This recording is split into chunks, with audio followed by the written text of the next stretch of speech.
Bonjour les amis, je suis l'évangéliste enseignant Franck Cana, pasteur à l'Église Centre International d'Évangélisation et principal enseignant à l'École révolutionnaire de la foi chrétienne. Je vous propose un élément très instructif, mais avant de passer à l'élément, avant de vous laisser suivre l'élément, j'aimerais vous convier, vous inviter à venir vous inscrire à l'école révolutionnaire de la foi chrétienne. Les coordonnées défilent, vous pouvez vous inscrire. Nous avons fait un système qui fait qu'à tout moment, quelqu'un, d'où qu'il soit, peut s'inscrire à cette école en présentiel et à distance. Bien aimé, beaucoup de chrétiens souffrent. Beaucoup de pasteurs, docteurs, apôtres, brebis, prophètes, prophétesses, évangélistes et autres souffrent. La Bible déclare faute de connaissance. Beaucoup de brebis souffrent. Les vies des chrétiens en général tournent en rond. Et la parole insiste toujours. Faute de connaissance. Osée chapitre 4, verset 6. Le Seigneur Jésus insiste en disant, vous connaîtrez la vérité et la vérité vous affranchira. Jean chapitre 8, verset 32. Il insiste encore dans sa parole, en Jean chapitre 17, verset 3, en disant que la vie éternelle, c'est-à-dire la vie à succès, à réussite, avec une bonne santé, une bonne position sociale, des enfants qui viennent au moment convenu, qui réussissent dans les études, un sommeil paisible, agréable, cette vie-là, Jean chapitre 17, verset 3, dit que la vie éternelle, c'est qu'ils te connaissent, toi, le seul vrai Dieu. Et plus loin, la parole déclare que l'onction divine, c'est la connaissance. Bien-aimé, je connais beaucoup de gens, que ce soit des serviteurs, des servantes de Dieu, ou des brebis lambda dont les vies tournent en rond. Pourquoi? Parce que les enseignements qu'ils dispensent ou qu'ils écoutent sont des enseignements de l'école maternelle d'enfants. Or, Hébreux chapitre 5, verset 12 à 13 nous invite à grandir dans la foi, dans la connaissance, à passer de l'étape d'enfant à celle d'adulte. Et 1 Corinthiens chapitre 13, verset 11 nous apprend que lorsqu'on est enfant, on dispense les enseignements des enfants et pour les enfants. Et avec une connaissance d'enfant. Mais lorsqu'on devient adulte, il faut ne plus dispenser les enseignements des enfants aux enfants, mais les enseignements d'adultes. Or, ces enseignements-là sont appelés la foi, la connaissance de Dieu, la connaissance du Seigneur Jésus. La vie éternelle, c'est qu'ils te connaissent, toi, le seul vrai Dieu. Je connais des servantes, des serviteurs, des gens qui sont dans le Seigneur depuis 15-20 ans, qui ont même fait beaucoup d'églises, qui ont enseigné longtemps, mais qui sont toujours dans l'adultère, dans l'impudicité, d'une manière cachée, dans des péchés cachés. Parce que les enseignements qu'ils dispensent, ou les enseignements que les brebis écoutent, sont des enseignements de la maternelle, de la maternité, qui ne peuvent pas permettre à celui qui les écoute de devenir adulte, souverain et de passer du niveau d'enfant, c'est-à-dire d'esclave, à celui d'héritier qui est conscient de son héritage. Galates chapitre 4, verset 1. Raison pour laquelle je vous invite tous à vous inscrire afin de passer de l'ombre à la réalité par la connaissance authentique du Seigneur Jésus-Christ. Vous êtes les bienvenus, apôtres, docteurs, pasteurs, évangélistes, prophètes, diacres, diaconesses, bergers, évêques. Vous êtes les bienvenus. Les brebis sont les bienvenus. Quiconque est le bienvenu à l'école révolutionnaire de la foi chrétienne. Inscrivez-vous Et en attendant, je vous laisse suivre cet élément et sachez que les inscriptions sont ouvertes tout au long de l'année. Notre système est bien huilé et permet à quiconque de pouvoir rattraper les enseignements précédents en recevant tout ce qu'il faut. Que Dieu vous bénisse. Je vous laisse maintenant suivre cet élément et à très bientôt.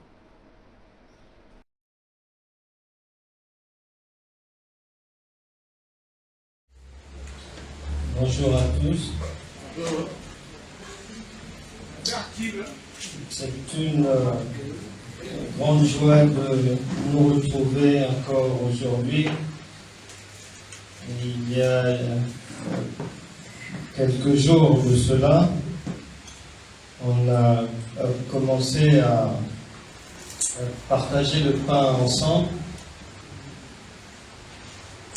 Jésus a dit: passons à l'autre bord. On a quand même navigué un peu et aujourd'hui, on doit arriver à l'autre bord, sur l'autre rivage. Un voyage ne peut pas durer éternellement. La maladie ne peut pas s'éterniser.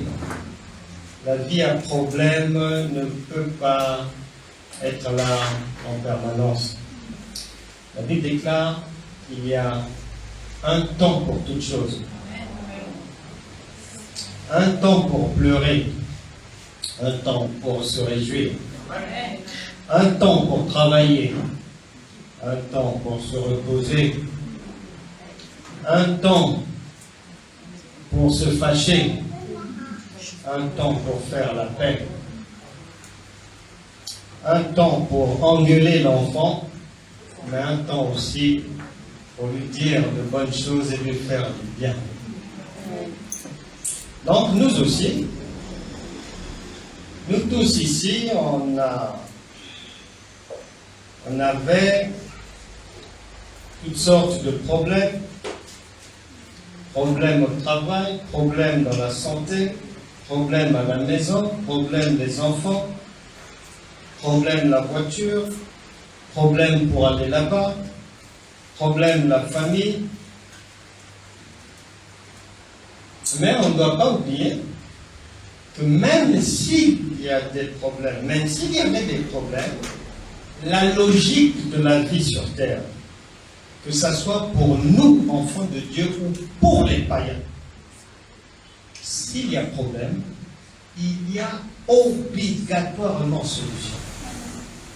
Même si mes yeux ne voient pas la solution, même si je ne sais pas où est la solution, mais Dieu qui nous a créés a prévu une solution à tout problème.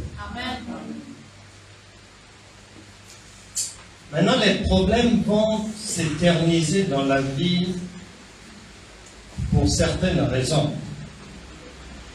Et comme nous sommes en train d'arriver à l'autre rive ensemble, il est temps vraiment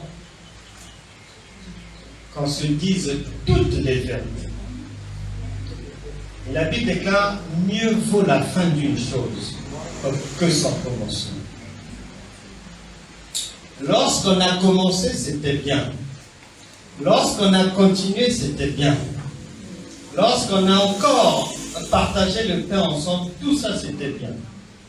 Mais aujourd'hui, c'est pour l'excellence.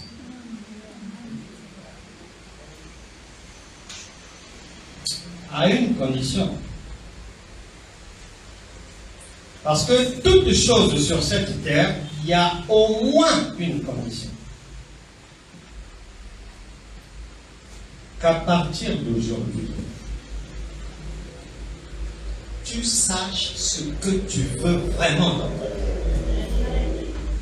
Parce que l'un des problèmes des chrétiens,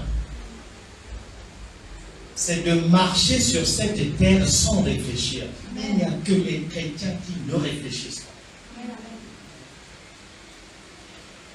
Dehors là, les païens, ils réfléchissent. Ils réfléchissent comment te vendre un produit, il a baissé la quantité, il a augmenté le prix, mais que tes yeux ne s'en rendent pas compte. Le problème que nous avons, c'est d'abord, pardon. Il faut d'abord laisser Dieu tranquille. On commence par nous-mêmes d'abord. Que veux-tu faire de ta vie? Bon, tu es devenu enfant de Dieu, pourquoi? Qu'est-ce que tu attends? Mais qu'as-tu fait pour que ta vie change? Tu as fait quoi? Au lieu d'accuser les autres.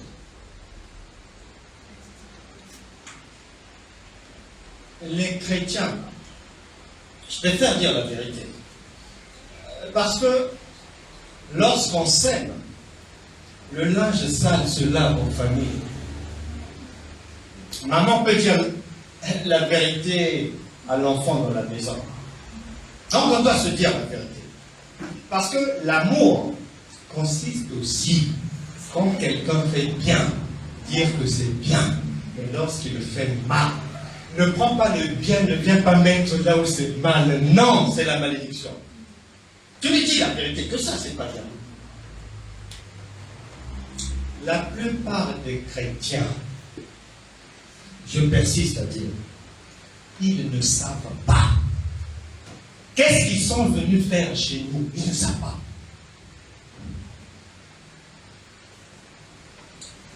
Moi, ce n'est pas quelqu'un qui me l'a dit. Non. Quand je suis devenu enfant de Dieu, exactement 18 novembre 2002, 4 heures du matin, seul dans ma chambre, né de nouveau, sans l'aide d'une main humaine.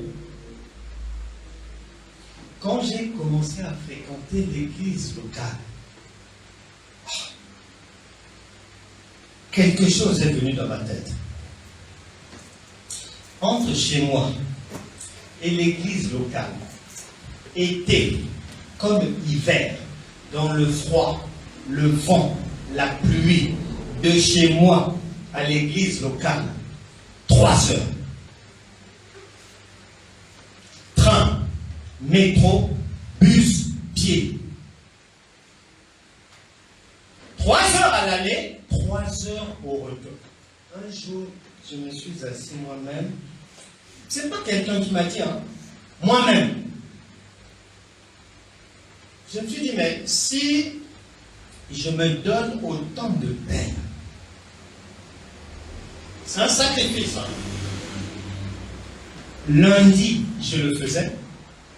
Mercredi, on avait réunion à l'église. Vendredi, veillée de prière. Chaque premier samedi du mois, programme de prière.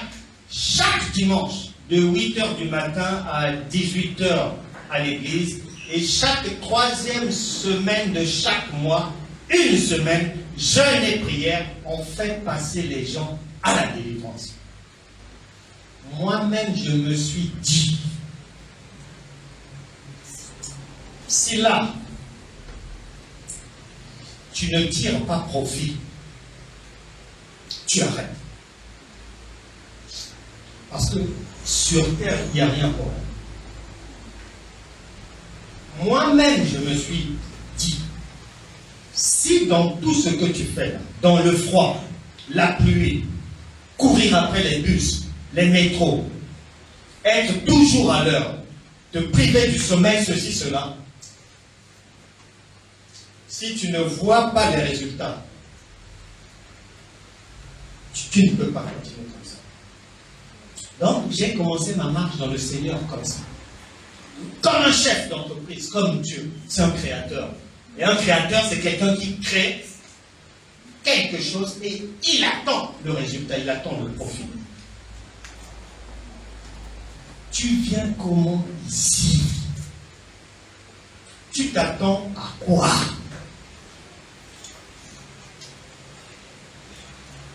Parce que avec tout cet investissement que je faisais, je paye mon transport, les coups de froid, la pluie, tout ça là sur moi. je m'étais dit, première chose, cette parole de Dieu que je vais écouter, il faut que je cherche à comprendre et à tirer le bénéfice. Ça, c'est la première chose. La deuxième chose, ce sont des décisions personnelles. Ce n'est pas un pasteur qui me l'a dit. Je n'ai pas entendu ça quelque part ou quoi. Non. À l'époque, il n'y avait même pas Internet. Je me suis dit, 6 heures comme ça, 4 à 5 fois par semaine, mon sommeil là-bas, mon argent là-bas, il faut qu'à chaque fois que je vais à l'église locale, il faut au moins que je rentre chez moi avec quelque chose là que je ne connaissais pas.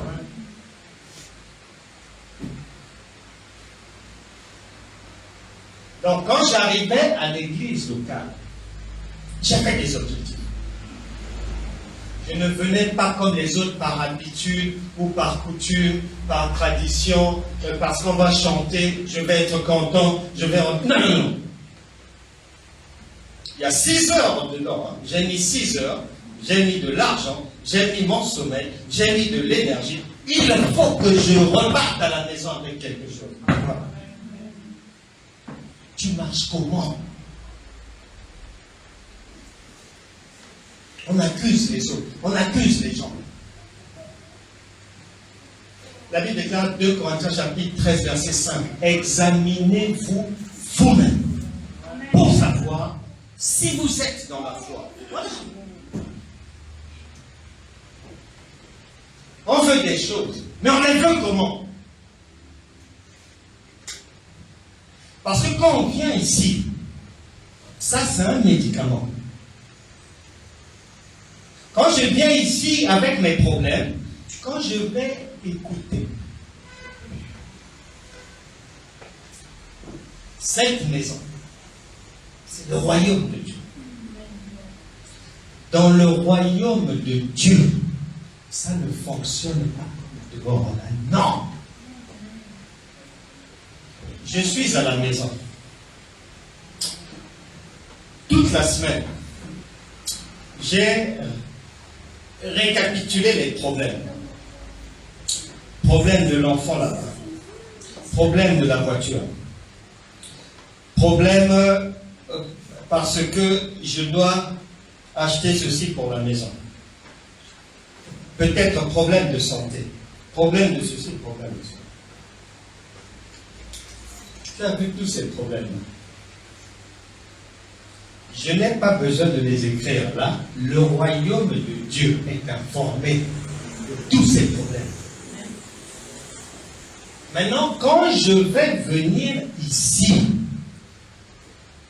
quand je vais écouter, que j'en sois conscient, que je n'en sois pas conscient, le royaume a répondu à toutes mes questions.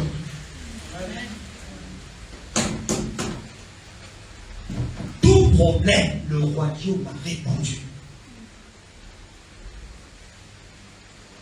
Comment je dois parler à l'enfant? Qu'est-ce que je dois dire au travail? Comment je vais faire pour payer ceci? Comment? Le royaume a répondu à tout. Maintenant, quand tu viens, si tu ne le sais pas, tu marches à l'aventure. C'est quoi ça? Tu viens comme une aventurière. C'est comme si je viens de l'île de la Réunion, je prends une voiture, je ne me suis même pas informé. Vos policiers ici, ils se mettent où sur la route? Est-ce que vous avez des radars ici? Ici, on roule comment? Je ne m'informe pas. Je prends la voiture. Mais je ne sais même pas si je ferai 1 kilomètre. Mais si on me cherche, on va rapidement me retrouver en garde. Je roule à droite. Ici, c'est à gauche. Maintenant, si je ne le sais pas, c'est ce qui se passe chez les chrétiens. Ils viennent dans un pays bien organisé. Tout est ordonné, préparé. Dieu a dit, Éphésiens chapitre 2, verset 10. Il y a des choses que Dieu a préparées d'avance pour que tu les fasses. On a encore dit ici que il connaît tous les projets de bonheur qu'il a déjà fait pour toi.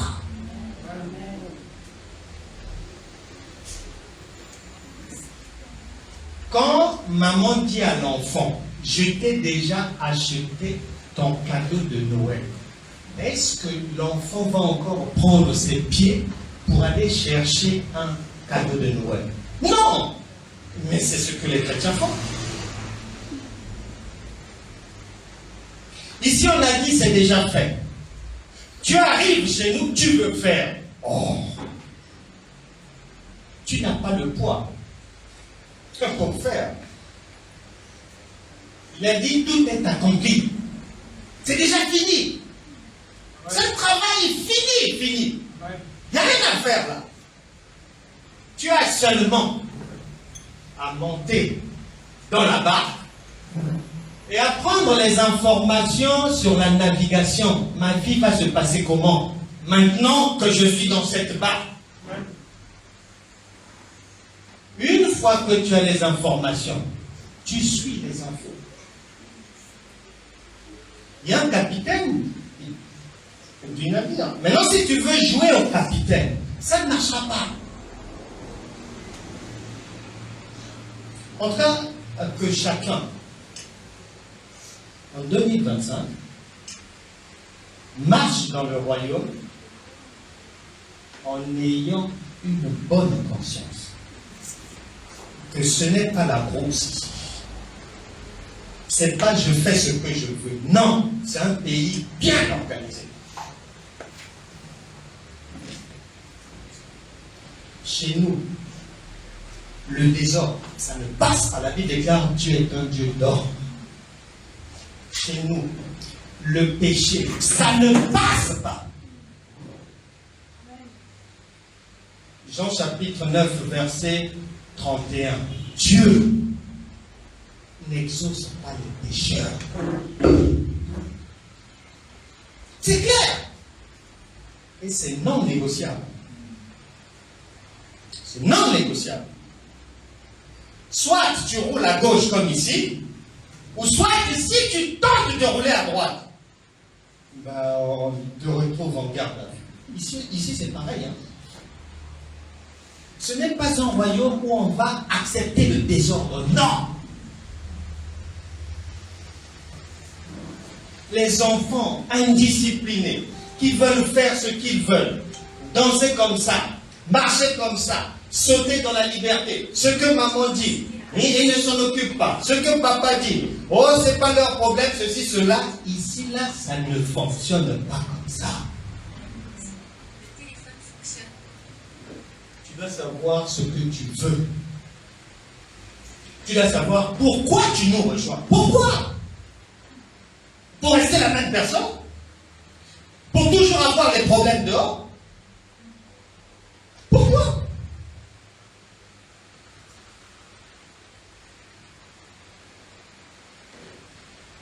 Que 2025 ne soit plus une chrétienne, un chrétien aventurier. Non, ici, ce n'est pas le pays de l'aventure. C'est tout un royaume.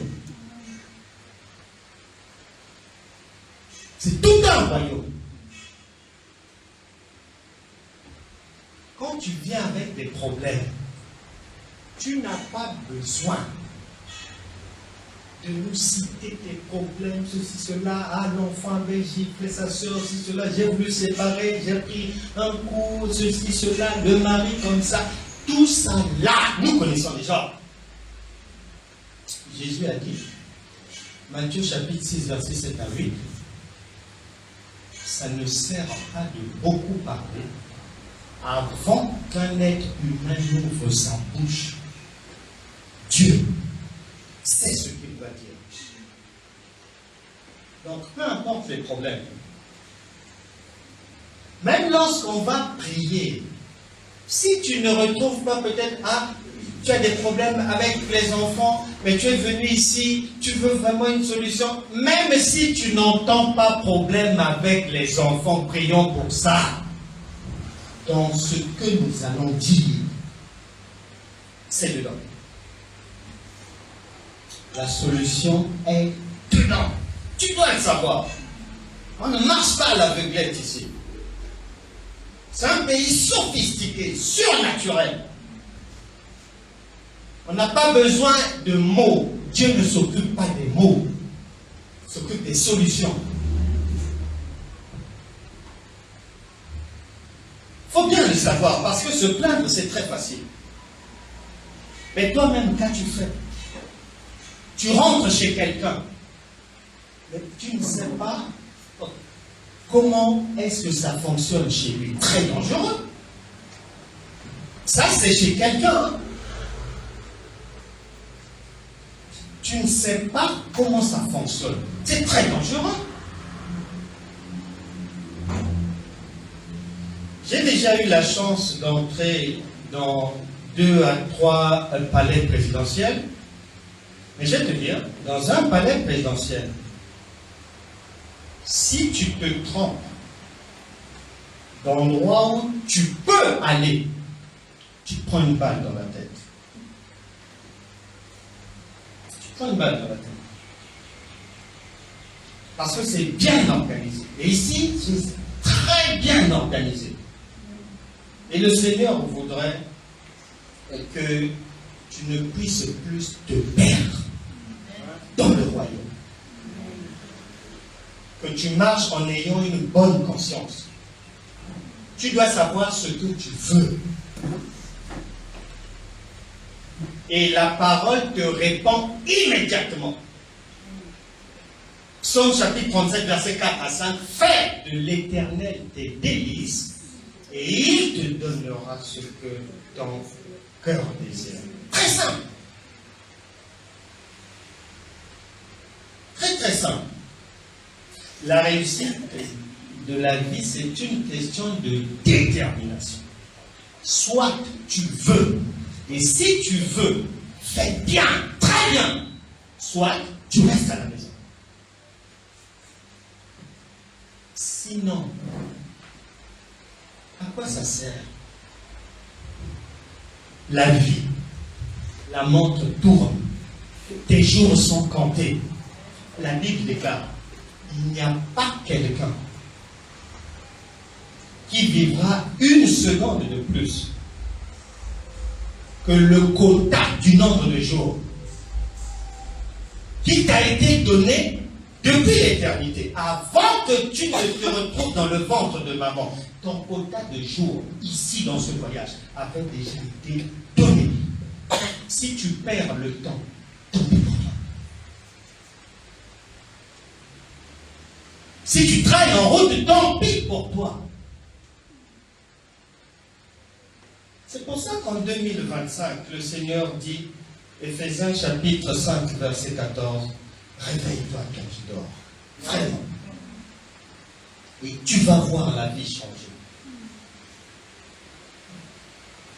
Rapidement, je te donne les preuves de comment ta vie va changer, d'avance. Et les preuves que je vais te donner là, c'est en même temps une double prophétie sur ta vie. Luc chapitre 13, verset 10. Luc chapitre 13. Jésus enseignait dans une des synagogues le jour du sabbat. Et voici, il y avait là une femme possédée d'un esprit qui la rendait infirme depuis 18 ans. Elle était courbée et ne pouvait pas du tout se redresser. Lorsqu'il la vit, Jésus lui adressa la parole et lui dit, « Femme, tu es délivrée de ton infirmité. » Il lui imposa les mains. À l'instant, elle se redressa et glorifia Dieu. Elle se redressa et glorifia Dieu. Le reste, tu liras à tête reposée à la maison. Peu qu'on a là, il y a déjà à boire et à manger pour toi. Tu vois bien que la vie d'un enfant commence par le fait qu'il écoute ce que maman lui dit de faire, de ne pas faire. Il écoute les instructions de maman. Travaille bien à l'école. Il ne faut pas être méchant avec son frère, ni avec les camarades, ni ceci, cela. La vie d'un enfant commence comme ça. Maintenant, ici, on te dit, c'est la même chose. Jésus enseignait. Si, comme dans ce siècle présent, où les gens vivent par les émotions, marchent dans un royaume à l'aveuglette, on se retrouve là, directement. Je dis, bon, allez, délivrance, imposition des mains, ça tombe à gauche, à droite, là-bas, là-bas, là-bas. Et après, tu rentres à la maison. Nous avons fait ces choses et je constatais que quand on faisait passer les gens chaque mois à la délivrance, 80 personnes, 90 personnes, du lundi au vendredi, de 18h à 22h, après le travail, on se retrouve à l'église. On chasse leurs démons, on chasse les maladies, on chasse les cafards, on chasse les âmes, on chassait pêle-mêle. Mais je constatais, puisque j'étais l'assistant de notre pasteur, il ne recevait pas quelqu'un sans que je sois dans le bureau, parce qu'après il pouvait me donner des instructions. Il faut aller prier pour cette personne comme ça, comme ça, comme ça, il faut aller faire ceci.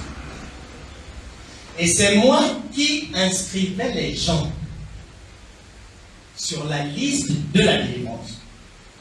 Mais je m'étais rendu compte, et c'était bizarre, les gens qui venaient s'inscrire, en général, les mêmes personnes qu'on avait fait passer à la délivrance en janvier, au mois de mars ou avril, je les voyais encore venir s'inscrire. Je disais, mais il y a un problème.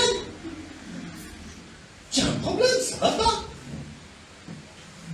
En fait, tu vois bien, on mettait la charrue avant les bœufs. Jésus, lui, commence par l'enseignement. Nous, on commençait par chasser les démons. C'est pour ça que ça ne marchait pas pour nous. Parce qu'il faut que le soubassement de ce que vous allez faire, ça soit l'enseignement des prophètes et des apôtres. Si ce n'est pas ça, c'est comme si tu n'es pas bien. Tu vas à l'hôpital. À l'hôpital, au lieu de te donner quelque chose de solide, antibiotique, ou bien de tempérer ou quoi, on te donne seulement des calmants. On te donne seulement des calmants. Mais on te verra souvent à l'hôpital avec les calmants. Donc, il faut bien retenir ces choses. Que dans le royaume, c'est dehors qu'on marche à l'aventure. Et même dehors, les païens réfléchissent pour régner, pour fabriquer, pour inventer. Tout ce que tu utilises, là, les téléphones, tout ça, sont des païens qui fabriquent ça. Ce n'est pas les chrétiens. Si dehors, on réfléchit, tu veux maintenant venir ici et laisser le cerveau dehors? Non, ça ne marchera pas. Non, non, non. Non, ça ne marchera pas. Parce que ici, il faut être sûr de ce en quoi tu crois. Et on dit que Jésus, il enseigne d'abord. Mais quand tu liras bien à la maison, écoute.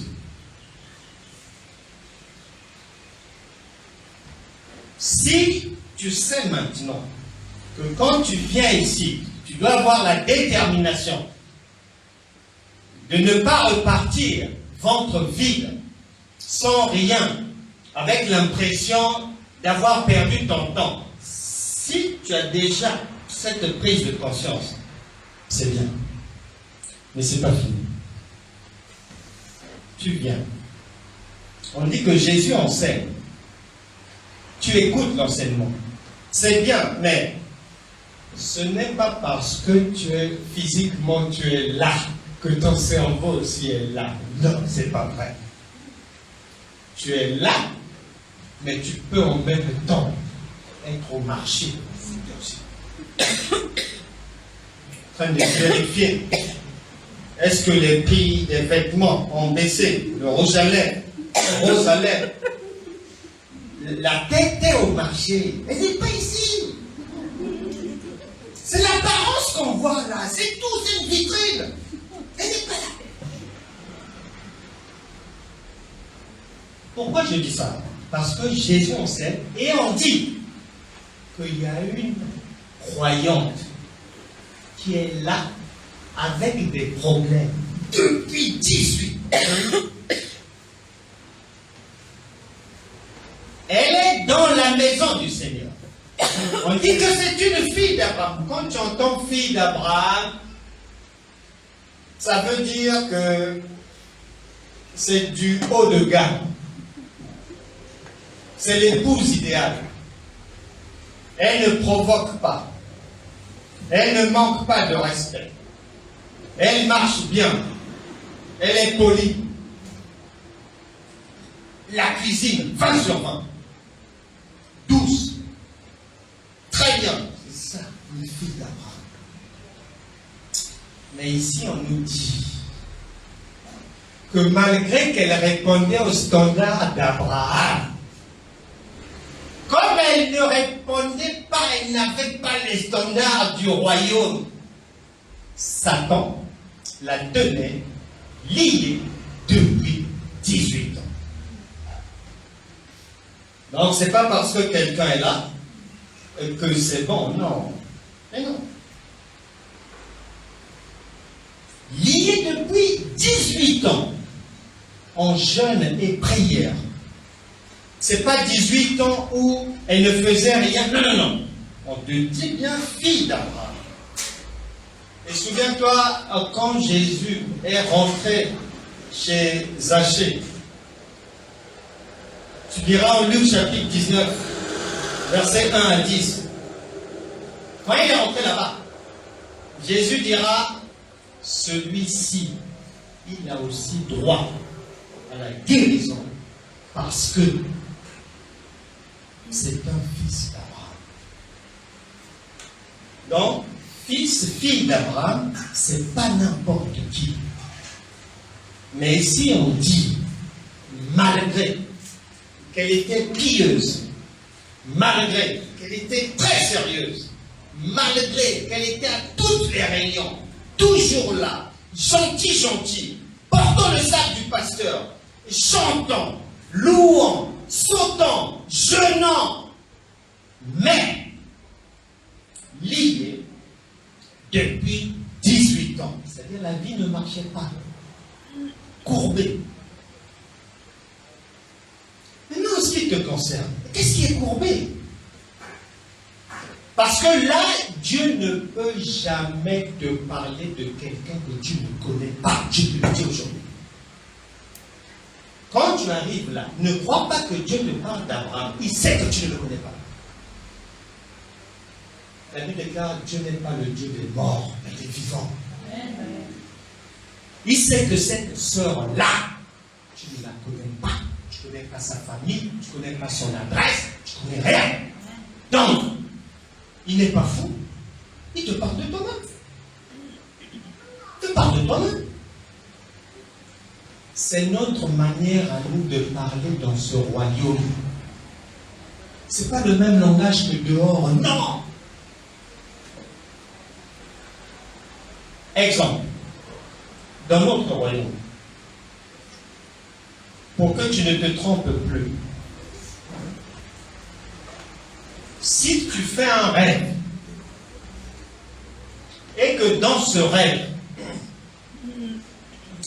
soit tu te vois toi-même, soit tu vois ton enfant, soit tu vois quelqu'un de ta famille. Tu peux faire un rêve, tu as reçu une voiture dans le rêve. Je donne un exemple. Tu reçois une voiture dans le rêve. Dans ce monde dehors, si on te remet une voiture, c'est pour toi, on te remet. Mais chez nous ici, ça ne fonctionne pas comme ça. Chez nous ici, si tu rêves qu'on te donne une voiture, c'est bien. Mais tu dois avoir la connaissance que dans le langage de Dieu, dans ton enfant, il y a toi. Dans son sang, tu es là-bas. Et ça fait la même personne. Dans l'enfant, on retrouve la mère, on retrouve le père, on retrouve les oncles, on retrouve les tantes, tout ce monde là-dedans. Donc, des fois, dans notre langage à nous, tu peux recevoir un rêve. Ou tu reçois même une voiture. Mais vas-y doucement d'abord. Parce qu'il se pourrait que cette voiture-là, c'est pas pour toi, c'est pour ton enfant. Et on met ton visage. Pourquoi? Parce que ça soit toi, que ça soit l'enfant, c'est la même chose, c'est le même sang. J'ai appris ça comment? J'ai appris ça un jour, j'ai écouté le témoignage d'un pasteur américain. J'avais lu le livre de son père, John Austin. Et son père était mort. Et son fils, Joel Austin, a pris le relais. Maintenant, son père lui avait dit,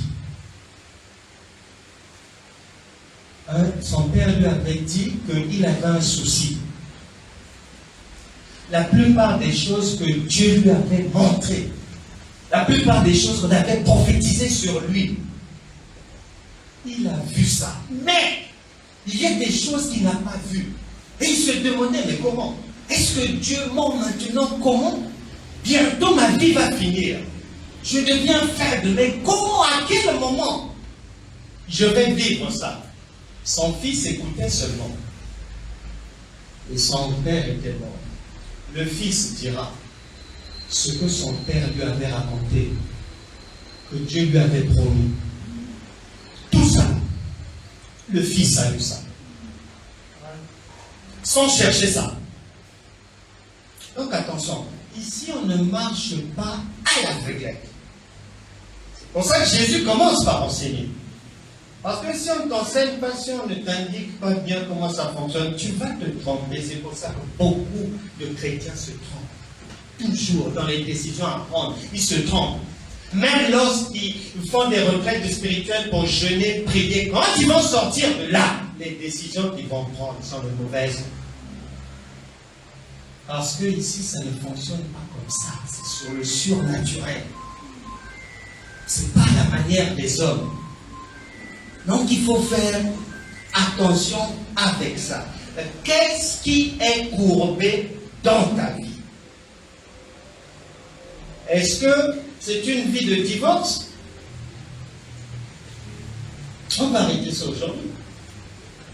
Est-ce que c'est une vie du célibat chronique? On va arrêter ça aujourd'hui. On va arrêter ça pourquoi? Parce que ici, ce n'est pas prévu. Donc tu n'as pas à vivre ça. Très simple. Lorsque tu roules sur la route, si tu trouves un panneau où on dit qu'il faut aller à droite, tu ne peux pas aller à gauche. Bon, maintenant c'est comme si toi tu vas à gauche, alors que ce n'est pas prévu que tu ailles à gauche, c'est prévu que tu prennes à droite. Si ce sont les divorces, ça s'arrête aujourd'hui. Est-ce que ce sont des enfants? Est-ce que ce sont des esprits bizarres qui te combattent? Est-ce que tu as l'impression que tu t'es beaucoup trompé dans la vie? Qu'est-ce qui est courbé chez toi? Parce que là, il s'agit de toi-même. Il s'agit de toi-même. Ce n'est pas d'une autre personne. Il s'agit de toi-même.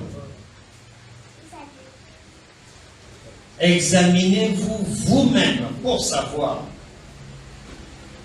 si vous êtes en train de vivre ce que le ciel avait prévu pour vous ici.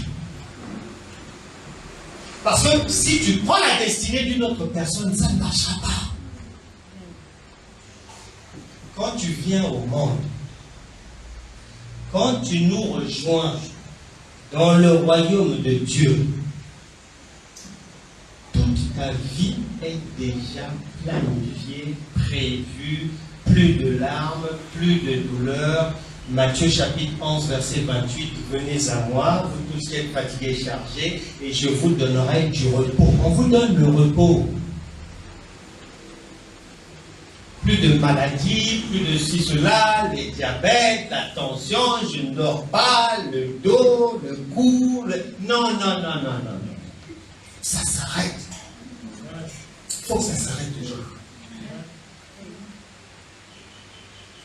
Même si quelqu'un a l'habitude de venir chez toi, quand tu dors, soi-disant, on dépose des choses, des poulets devant ton portable, ceci, cela, on met des choses, on jette de l'eau, ceci, cela. Je suis venu te dire,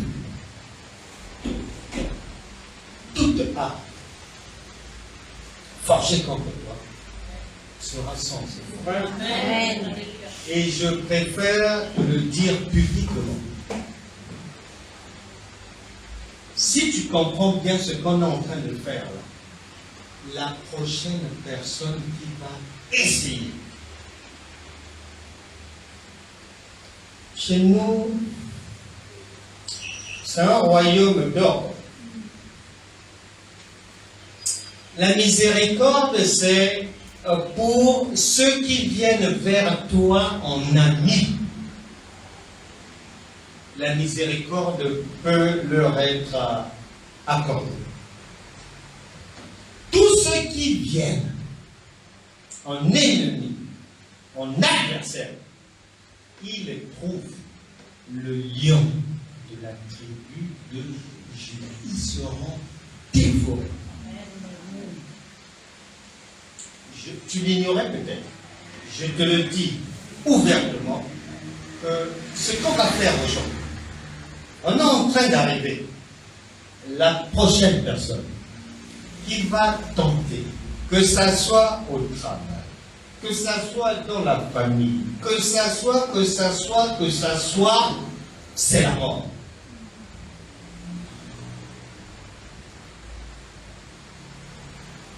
C'est la mort. La Bible déclare, la fureur de Dieu est comme le rugissement d'un lion. Et Hébreux chapitre 12, verset 29 dit, Dieu est un feu dévorant. Or, c'est un lion qui dévore, là dans la nature, dans les eaux, dans les parcs. Regarde comment ça se passe. C'est ce qu'on est en train de dire ici. Quiconque vient vers toi dans l'adversité, c'est la mort.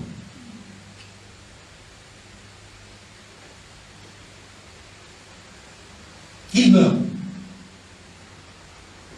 Maintenant, il ne va pas mourir lorsque toi, tu voudras faire le travail du lion. Allez, parler là-bas, ingérer comme ça, envoyer des messages. Non. Faire des menaces. Non, tu n'as pas à faire ça.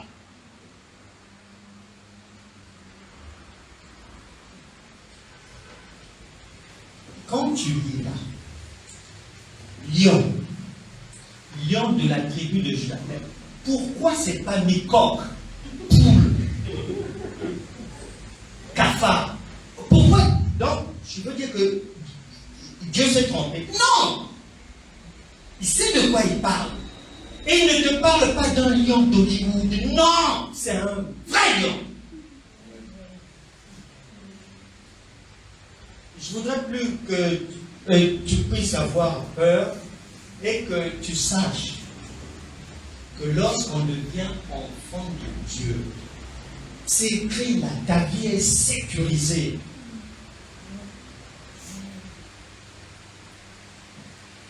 Moi aussi, je priais beaucoup avant de dormir parce que je n'aimais pas la nuit. Pourquoi? Parce que même quand je suis devenu chrétien, pendant beaucoup d'années, on venait m'étrangler dans l'air, même si je prie pendant 4 heures la nuit. Quand je vais essayer d'aller me coucher comme ça, on essayait de m'étouffer, de m'étrangler. Donc, je ne faisais que prier. Mais à un moment aussi, j'étais maintenant fatigué. Pourquoi? Parce que je monte en prière, j'augmente les heures de prière, je vais toujours plus haut, mais les adversaires se multiplient la nuit contre moi. Donc en fait, c'est le fait que ça ne se terminait pas. J'ai arrêté de fatiguer. Un jour, parce que j'avais peur, comme la plupart des chrétiens, je m'apprêtais à me mettre à genoux avant de dormir et prier. Parce qu'il faut se protéger, hein. Contre les sorciers, il faut... Donc, avant de dormir, il fallait qu'on se badigeonne du sang de Jésus. Je mets le sang de Jésus contre les murs de ma maison. Je mets le sang de Jésus sur la porte. Je mets le sang... Donc, c'est moi, il y avait l'huile là, il y avait des traces d'huile là. Ah! Il y avait des traces de guerre, de combat spirituel. Mais, je ne remportais pas la guerre. Un jour, je voulais prier. J'ai entendu audiblement. Et j'étais seul. Au-dedans de moi, le Saint-Esprit me dit, est-ce que tu sais pourquoi tu veux prier? Et moi-même, je me dis, mais c'est ce que j'ai appris. Avant de dormir, il faut prier, c'est ça. Elle dit non, c'est parce que tu as peur. Et parce que tu es ignorant. Et c'est là où le Seigneur m'avait demandé d'aller bien lire. Et de me poser la question, est-ce que tu sais ce que veut dire un lion? Est-ce que tu connais le travail d'un lion? Et il me dira que quand tu lis, tu penses que c'est de l'histoire ou des choses comme ça. Non, c'est réel. Quand tu lis ça, le Saint-Esprit, dedans, il y a l'agneau pour manifester l'amour, pour faire le bien, mais sa deuxième face, c'est comme une pièce de monnaie, deux faces. Sa deuxième face, c'est un lion pour terrasser tous ceux qui veulent te faire du mal. C'est un lion pour dévorer tous ceux qui veulent venir faire du mal à ta famille. Et ce jour-là, il me dira, c'est l'ignorance, le fait que tu ignores ça. Tu penses que ta sécurité va venir du dehors. Non, c'est du dedans. Soit il est là, soit il n'est pas là, le Saint-Esprit. Maintenant, si le Saint-Esprit est là, c'est que le lion est déjà en place. Et c'est ce jour-là que le Saint-Esprit m'avait appris. Est-ce que tu sais que quand tu dors là, devant ta porte, il y a un vrai lion? Tes yeux ne voient pas. C'est rien. Dieu m'entend parler. Depuis ce jour-là, le fait que j'avais compris ça, cru et accepté de marcher comme ça, je n'ai plus jamais été embêté aux les étranglements, aux ceci. Plus jamais. C'est-à-dire les étouffements, oh les chiens courent après moi, tout s'éteint, ça s'éteint. Parce que j'avais compris ce que j'ignorais. Et l'ignorant n'est pas libre. C'est pour ça que dehors on dit, nul n'est censé ignorer la loi. Si tu ne connais pas, tu es en danger. Tu vas souffrir dans la vie. Donc, tout ce que je faisais, rallonger les prières, les 6 cela, 5 heures de prière, 6 heures de tout ça là, j'ai arrêté ça net. Ma femme est là. Nous dormons encore des enfants. Et nous avons l'assurance que ce soit la journée, que ce soit la nuit, si tu veux nous nuire, soit c'est toi qui meurs, soit c'est ton enfant, soit c'est le lion, il va dévorer quelqu'un. Beaucoup de chrétiens souffrent dehors à cause de ça. Il faut faire attention. Dans notre royaume, c'est un royaume sécurisé. C'est un royaume sécurisé. Je pourrais vous en raconter des histoires, des preuves, que c'est réel, c'est pas de l'utopie comme ça. Non, j'ai vu des gens mourir. Un grand apôtre, je sais pas quoi, j'écris des livres, il me passe une commande, des milliers de livres, je fais livrer des milliers, il ne veut pas me payer. Sur 25 000 euros, il me donne 5 000 euros, le reste, il m'envoie bouler. La Bible déclare, chez Dieu, un jour c'est 1000 ans, 1000 ans c'est un jour. Dans le fruit de l'esprit, il y a la patience. C'est l'une des qualités de Dieu. Le monsieur, j'ai laissé tomber, il m'a envoyé balader. Quand c'est comme ça, le Saint-Esprit va t'encourager dans ta bêtise. Va t'encourager. Ne paye pas. C'est toi le chef. Tu t'en fous. Le ministère, ça marche. Je t'envoie du monde. Il est monté. Après la 3e année, il ne comprend pas. Il a mal à la tête. Un mal à la tête. Un mal à la tête. Un jour, je vais dans son église. Et à la fin du culte, il m'appelle. Il me dit, tu sais, même là, comme tu me vois comme ça, c'est un miracle. Ça fait au moins 3 mois que je n'arrive même pas à prêcher. On a fait tous les examens. Ça ne marche pas. Je ne sais pas. Quelle est cette maladie? Les prières, on a tout fait, ça ne marche pas. Moi, j'ai pardonné. Je ne suis pas resté avec la rancune ou ceci, cela. Bon, j'ai pardonné, je me suis dit, bon, la vie, des fois on gagne, des fois on perd. Mais le lion ne pardonne pas.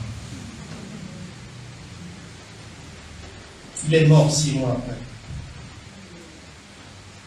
Quand tu as un problème avec quelqu'un dehors là, si vous allez en justice, même au commissariat, pendant que le problème est là-bas, tu peux trouver un arrangement avec lui. Tu vas là-bas, je viens retirer ma plainte. Hein? Tu peux retirer ta plainte, mais l'État dit non. Retirez votre plainte, nous on va poursuivre le monsieur. Parce que nous trouvons que ces faits-là, non, on ne peut pas laisser passer ça. Donc, l'Esprit de Dieu est comme ça. C'est pas une histoire où on te gifle à droite, donne l'autre jour,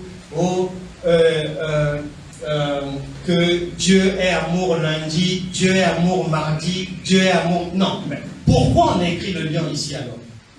L'hippopotame, le caïman. Tu crois que c'est pourquoi? Tu vois un peu, tu te vois devant l'hippopotame, 5 tonnes. Tu te vois devant un lion 250 kilos, n'a pas mangé depuis 2 jours. Tu te vois debout du Zambèze en Afrique du Sud, là. 4 mètres, 5 mètres. Quand il ouvre la bouche comme ça, c'est de ça qu'on parle ici. J'ai vu une autre personne mourir aussi comme ça. Il y a l'agneau. Dans la prise de décision, vois toi-même. Qui va prendre le dessus? L'agneau ou bien le lion? On doit savoir marcher en tant qu'enfant de Dieu, en tant que chrétien. On doit marcher avec l'assurance que la vie ne peut plus être la même. On doit marcher avec l'assurance que je ne suis jamais seul. On doit marcher avec l'assurance que mon échec n'est pas prévu. C'est trop tard. C'était prévu quand j'étais dehors. Mais une fois que tu rentres chez nous, c'est fini. Tu ne peux plus échouer. Tu ne peux plus échouer. Là où tu veux aller, tu iras à condition que tu saches que ta route est balisée. Toute personne qui va se mettre au travers de ta route, ici on a dit, elle va mourir. C'est écrit là, je ne vois pas. Hein? Et tout est écrit là. Tu n'as pas entendu que David avait déchiré le lion et l'ours? Tu n'as pas vu que Samson avait déchiré le lion? Ben alors, tu crois que Dieu fait des dessins animés, du cinéma? Donc quand tu arrives là, tu sautes, quoi. Tu ne t'occupes pas de ça. Tu passes comme ça. C'est là où est posée ta vie. Ta sécurité est posée là. Même si quelqu'un, même si 1000 personnes se mettent ensemble, ils vont consulter marabout là, sorcier là, qui ramassent des poulets, et ceci, cela, qu'ils viennent faire des incantations. Que ça soit devant chez moi, ou depuis chez eux là-bas.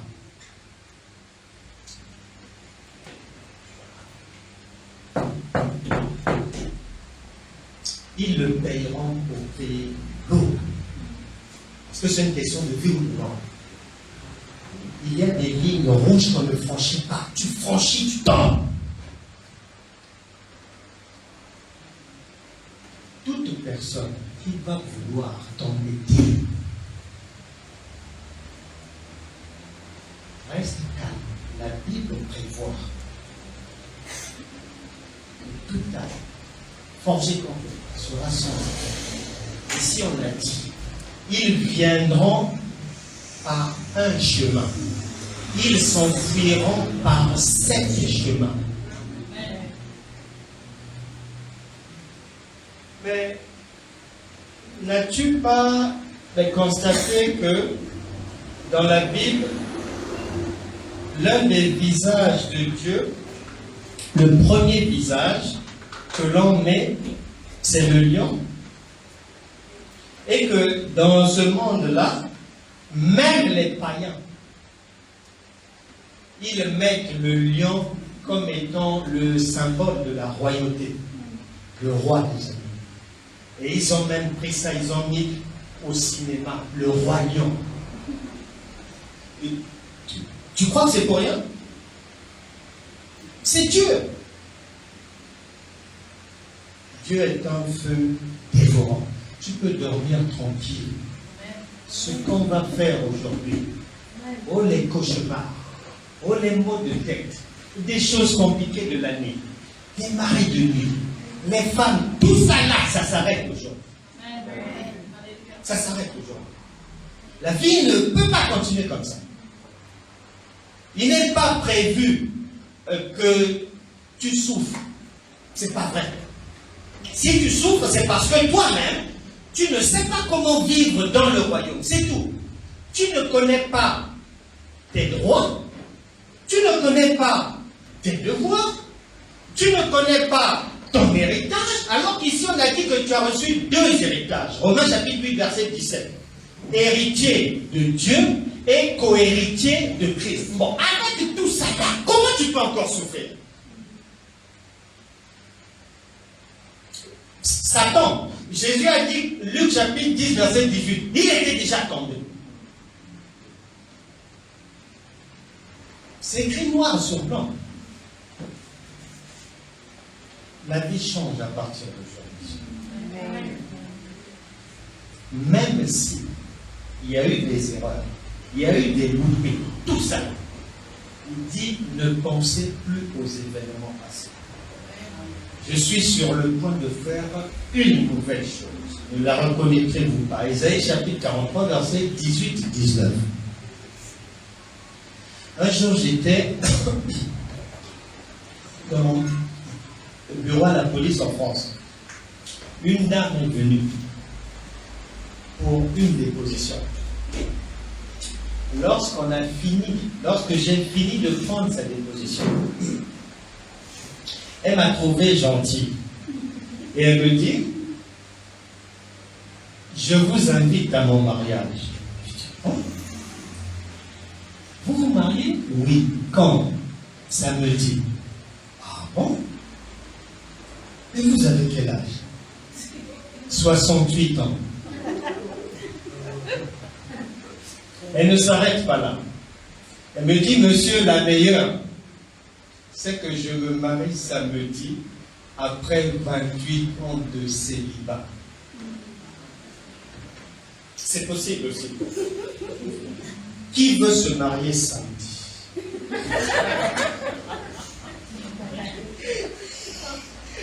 Qui veut se marier samedi? C'est possible. Je répète, elle avait 68 ans. Elle a attendu 28. Il n'est jamais trop tard. C'est en fonction de ce que tu veux. Si tu veux te marier, tu auras.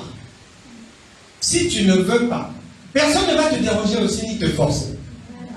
Tu restes là où tu restes à l'arrêt de bus là-bas. Nous, on va à la mairie accompagner les maris.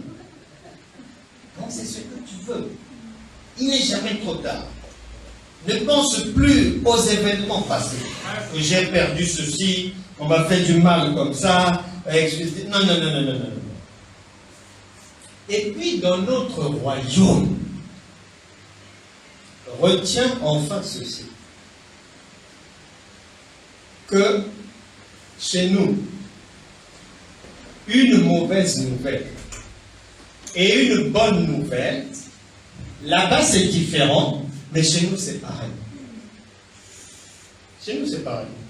La Bible déclare, en Romains chapitre 8, verset 28, nous savons du reste que toutes choses, que ce soit le bien, que ce soit le mal, concourent au bien de ceux qui aiment Dieu.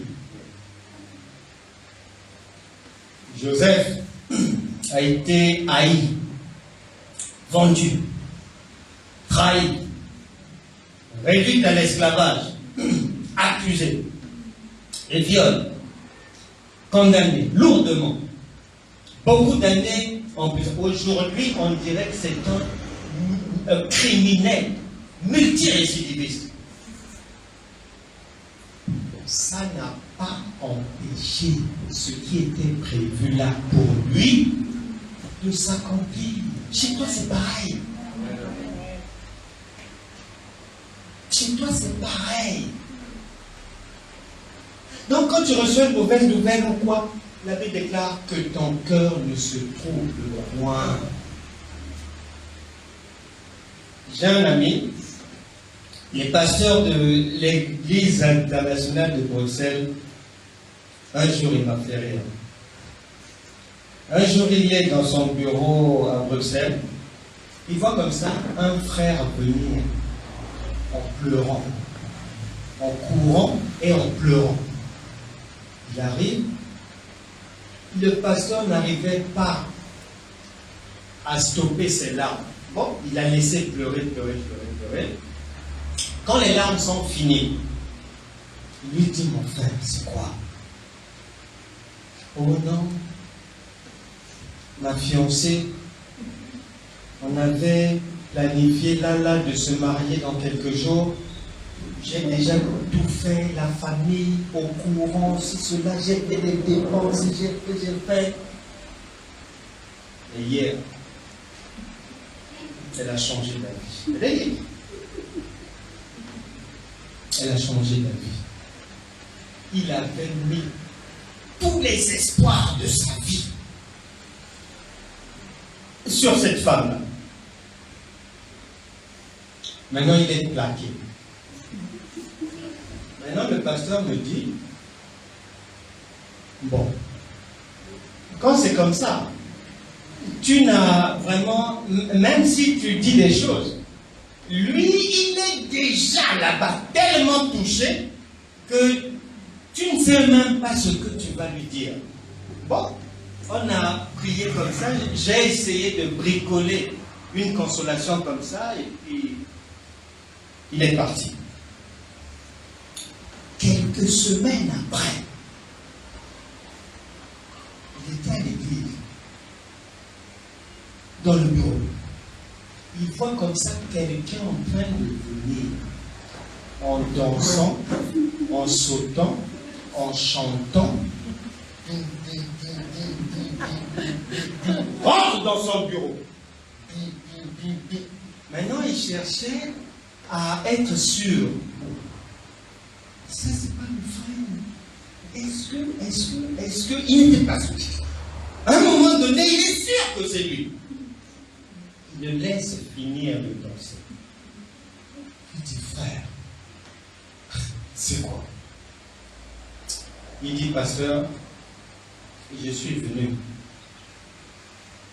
pour qu'on fasse une prière de remerciement à Dieu d'avoir été abandonné par ma fiancée. Ah bon? Il y a des prières comme ça? Il n'avait jamais entendu ça. Il va lui dire, j'ai trouvé 1000 fois elle, amoureuse, douce, top, bonne, éduquée, travailleuse, la cuisine, la vaisselle,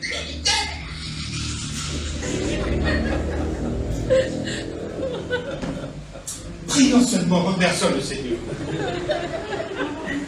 C'est pour te dire, il y a des défaites, des échecs, des mauvaises nouvelles qui ont un parfum de gloire. Mais à toi de savoir reconnaître. Mais il y a aussi des bonnes nouvelles qui ont une odeur nauséabonde et tu dois aussi faire attention à ça parce que tout ce qui brille n'est pas de l'or. Mais oui, tu dois le savoir, tout ce qui brille n'est pas de l'or. Donc, à partir d'aujourd'hui, que tu entends une bonne nouvelle, que tu entends une mauvaise nouvelle, ne te précipite pas. Ne panique pas, tout est prévu. Tu n'échoueras pas, tout ira bien. Si tu as rejoint le royaume, c'est pour que tu termines bien. La Bible déclare, mieux vaut la fin d'une chose que son commencement.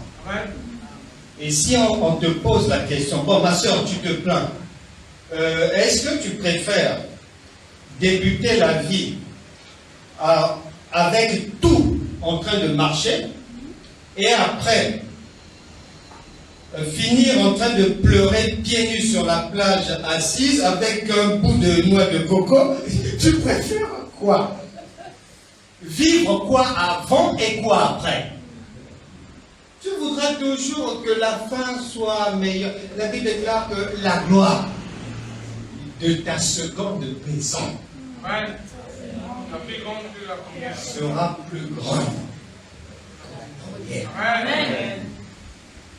C'est ce que Dieu me charge de te rappeler. Parce que ce sont des choses que tu savais déjà. Mais tellement dans la panique. Mais tellement en train d'écouter ce que toutes les mouches racontent. Tu as oublié. Dans le royaume, on n'oublie pas. On n'a pas de mémoire courte. Un enfant fait toujours confiance à sa mère. Nous devons, d'une manière éternelle, faire confiance à celui qui nous a engendrés pour la réussite, pour le bien. On va se lever. L'exercice qu'on va faire est très simple. Jésus a déjà dit, ça ne sert pas de beaucoup parler parce que avant que tu n'ouvres la bouche, je sais. Tout ce que tu as sur le cœur, je connais tes problèmes, je sais ce que tu vas dire, même la manière dont tu vas formuler les phrases, on connaît. Tout est déjà connu. Donc ça ne sert pas de bricoler ou de faire comme on faisait avant, on rallongeait les prières, on rallongeait parce qu'on pensait que les démons vont, plus je vais mettre du temps, ils vont partir de ma vie, ils vont aller dans l'autre région, ils vont quitter la France, ils vont aller en Belgique, ils vont aller dans l'océan Indien peut-être. Donc il fallait qu'on reste plus longtemps. Non. Dans le royaume, on n'a pas besoin de faire ça. Très simple. Quand Jésus a constaté, il arrive, il trouve les pierres et les autres en difficulté. Il dit, mais il y a un problème là. Pierre dit, oui, maître, on a travaillé toute la nuit, ça veut dire toute la vie. Il y a des gens ici qui ont peut-être, se sont investis quelque part depuis 10 ans, depuis 15 ans. Ils ont fait du bien, ils ont essayé. Mais ça n'a pas marché. Mais si on doit se dire la vérité entière, on dira qu'il y a aussi des gens parmi nous. Ils ont été consultés à gauche, ils ont consulté à droite, ils sont rentrés chez les marabouts, ils sont ressortis, ils sont rentrés dans une case comme ça. Ils sont même allés dans des cimetières. Ils ont jeté des choses dans l'eau. Ils ont fait des choses. Mais ça n'a pas marché. Ça n'a pas marché.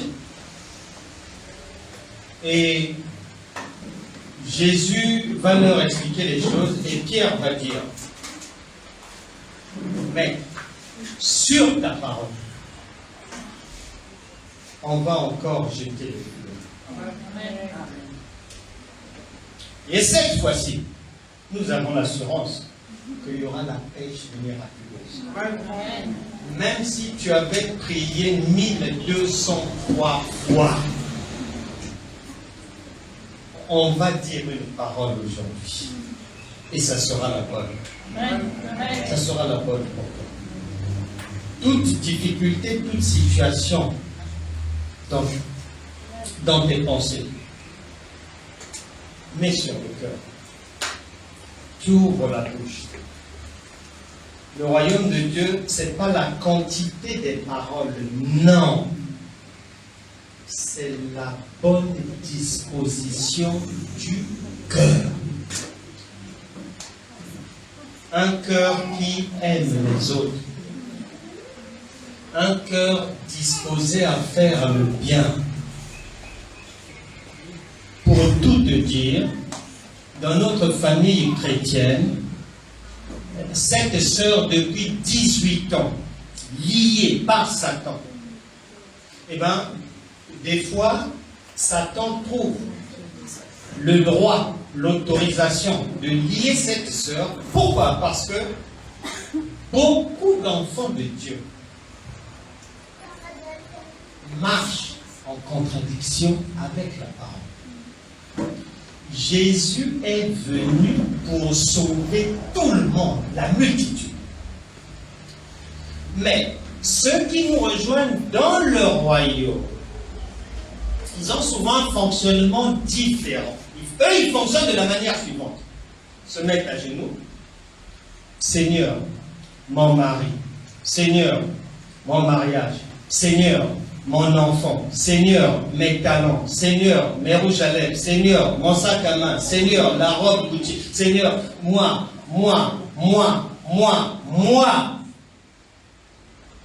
Très dangereux. La Bible déclare, il y a plus de bonheur à donner qu'à recevoir.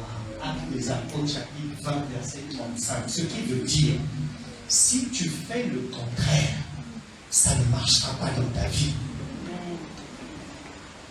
Et la Bible dit, si tu fais du bien uniquement à tes enfants, aux gens de ta famille, c'est bien.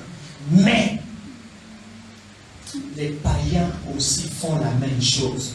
Résultat, ça veut dire que tu n'as rien fait. Il est temps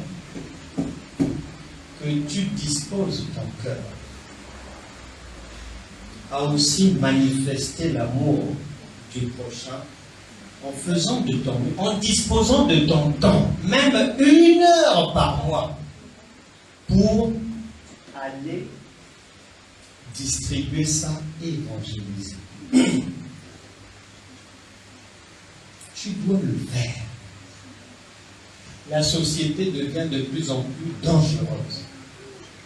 Si tu ne veux pas qu'un jour que l'un de tes enfants soit poignardé par quelqu'un, parce que tu n'avais pas présenté ça à la personne, je t'en supplie, avant qu'il ne soit trop tard, prends tes responsabilités.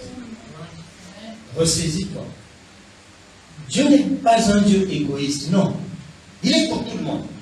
Donc tu ne peux pas dire que tu es enfant de Dieu, que tu ressembles à ton père, alors que ton père, il est amour sans frontières, et toi, tu es amour avec frontières, avec limite. Non, ça ne marchera pas.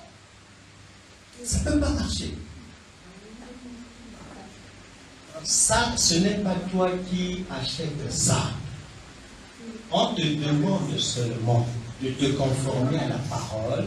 Il a dit, allez annoncer la bonne nouvelle.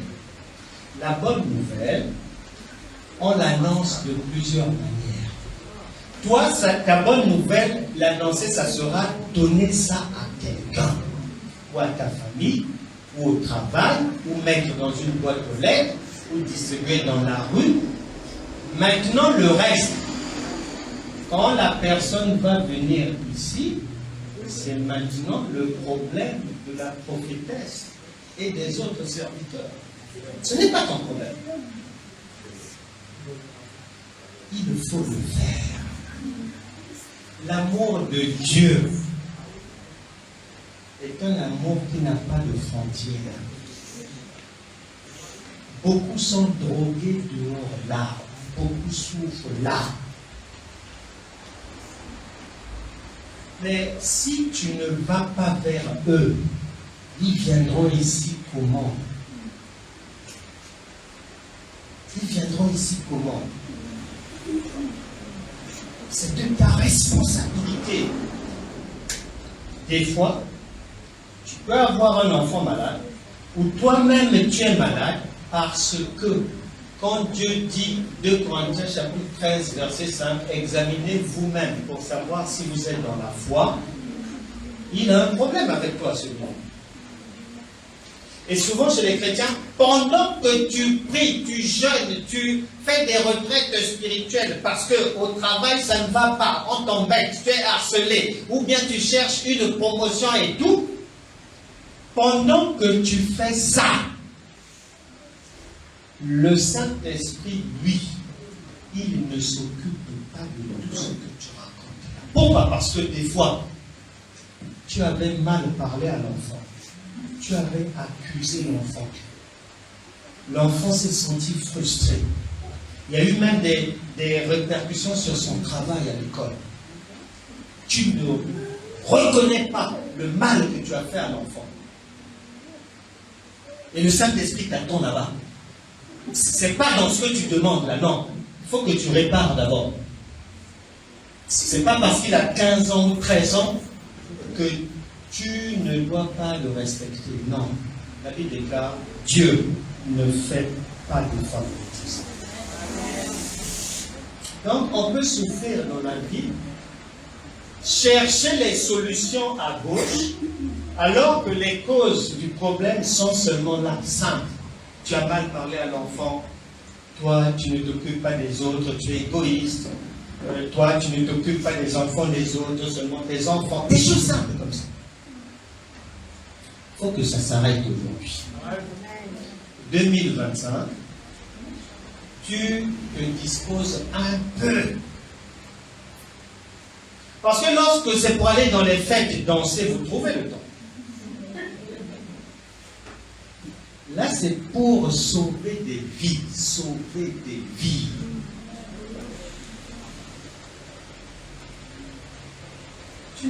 L'homme ne sait pas de quoi sera fait son lendemain.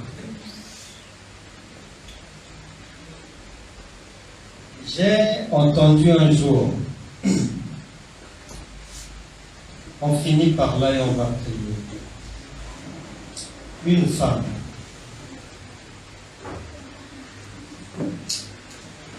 elle était dans le trafic de drogue. Elle recevait chez elle des gens qui venaient prendre l'héroïne, la cocaïne, s'injecter, toutes ces choses. Un jour, un monsieur, un directeur de banque, après le travail, est passé chez elle. Il était en train de se droguer dans la pièce d'à côté. Maintenant, elle était au salon avec une copine qui était venue lui rendre visite. Ils sont en train de parler comme ça. La femme en question, elle avait une fille, 13-14 ans. Maintenant, dans la blague comme ça, dans la causerie, la copine lui dit,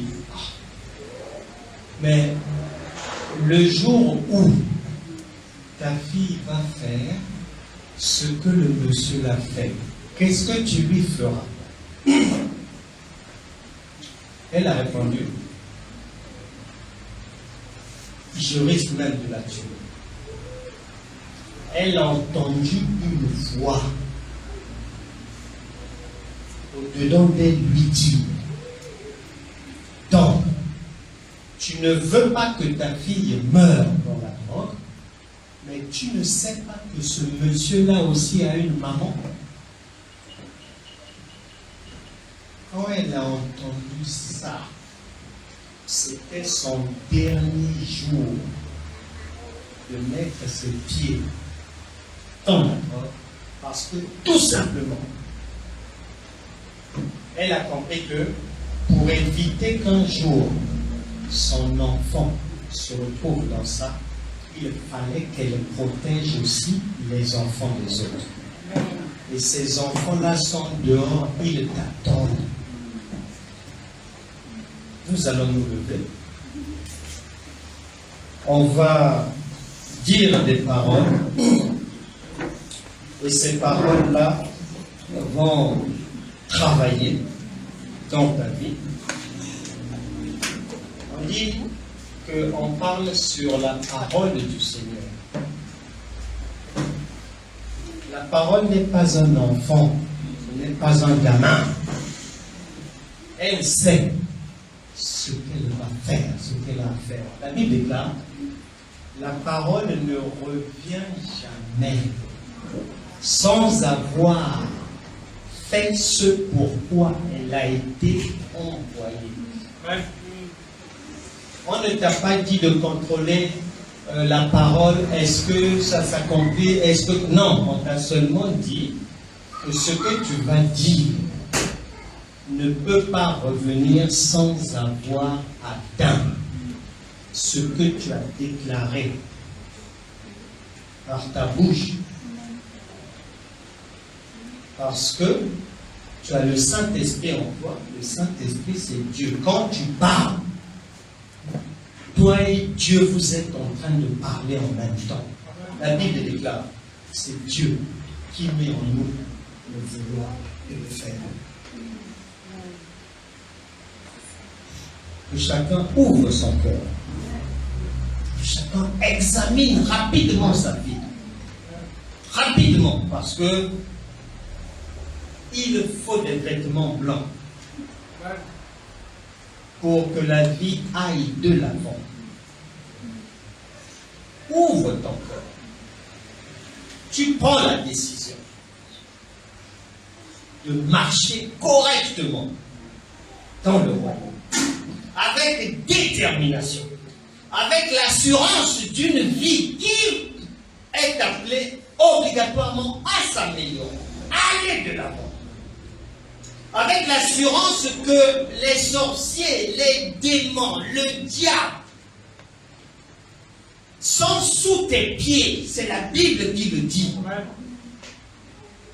Et le Seigneur a dit, tu dois régner au milieu de tes adversaires. Tu dois régner. Il dit que 1000 tomberont, 10 000 de l'autre côté. Toi, tu seras toujours debout. Et tu avanceras.